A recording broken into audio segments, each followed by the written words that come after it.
So here's a fun question that I can ask, because we've established that you are an expert at attending conferences, at joining organizations, at rising up amongst them to your $2 million salary. You've got it.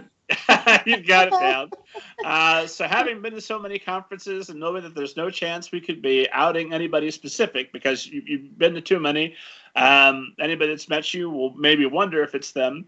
But what are the dumbest things that you see writers doing at conferences that writers should not do? Let's do a little public service announcement for all the writers listening about what not to do at a conference.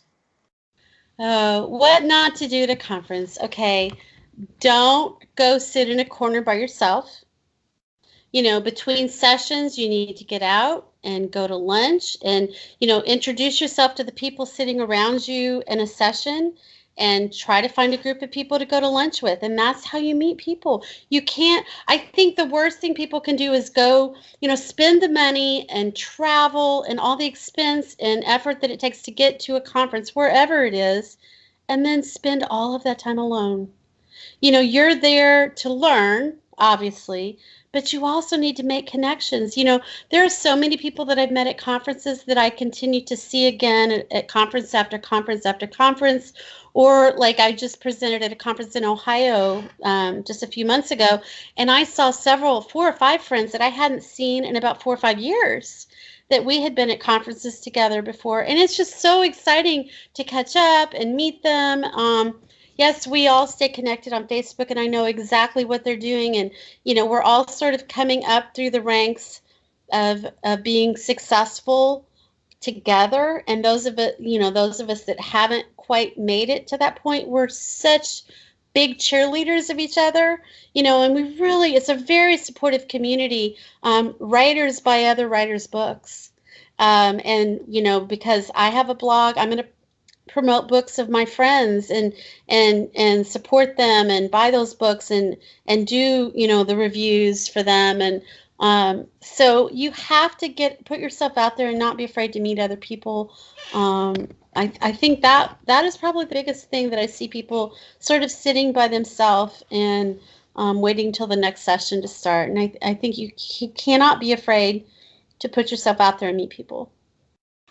It is a cruel irony, though, that few folks are as introverted as writers, and they're some of the ones that most need to get out there and be a little bit extroverted now and again. Yeah, and it's interesting because I love to talk, I love to meet people, and I'm, outwardly as appearance as outward going as I could possibly get. But I will say, I also like my downtime, because when you're at conferences like that, especially if you're on a faculty for a conference, you are on for about 20 out of 24 hours a day, and so, one thing that I do, I've often shared rooms with people, but as I've become, more, become attending more conferences, I've learned that sometimes I need to get a room by myself. And so I sort of need that time to refuel. And so I have that quiet time, and then I can come back and sort of either do some writing or reflect on what it is that I've learned that day. So don't be afraid to do that. Like, getting a room by yourself is okay. Although I will say, Teresa and Diane and I shared a room in Los Angeles, and it was like a big slumber party. And we had a really, really good time together. So I'm open to both.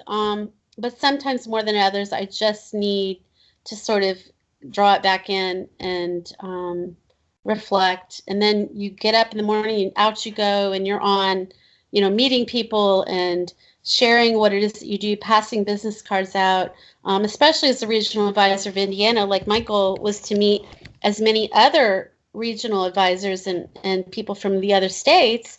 We do have a training day on the Thursday before the LA conference starts, and I printed up buttons that said Indiana SCBWI, and I was passing those out to people, and we got them to also pass out to members to sort of create a pride in what it is that we have here in Indiana, and just creating diversity of everything, of genre, of people, of stories, of lives. But also, it was a great way to meet people. It was kind of a nice icebreaker.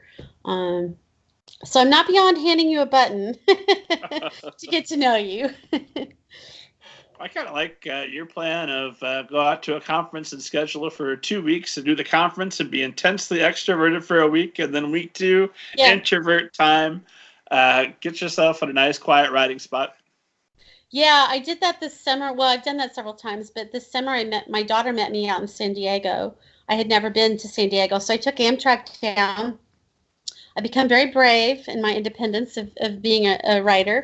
So I flew to Los Angeles, and then after the conference, took the Amtrak down to San Diego, and we met up at this apartment that we rented. It was right on the ocean, and we hung out for 2 or 3 days and just had some mother-daughter time, as her wedding was approaching. And then I got 2 or 3 days to just rest and write and sit and look at the ocean, and feeling pretty good about life,